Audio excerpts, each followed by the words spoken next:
Have you ever worked in Excel and noticed rows with $0 as the total, cluttering your data? They make it harder to read, sort, and analyze your spreadsheet. Manually deleting these rows one by one takes time and can feel like a hassle. But here's the good news. We can automate this with a macro.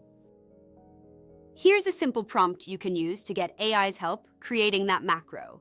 In Excel, I'd like to write a macro for column G, which is the total amount, and I'd like to delete every row with a $0 figure. This prompt is clear, direct, and gets to the point. It tells the AI exactly where to focus, column G, and what action to take, deleting each row where the total is 0. Providing this level of clarity ensures the AI generates an accurate macro code quickly. Now, let's see what happens when we enter this prompt into a tool like Copilot. Here's the macro Copilot created for us.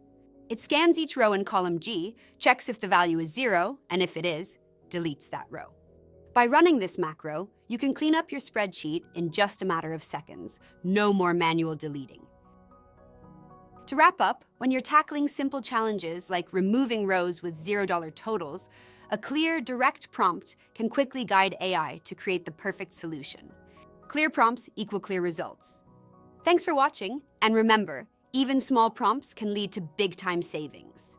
If you need additional help or have questions about how to get started with AI, you can ask our specialist questions through our AI consulting form at raymond.com or by scanning the QR code.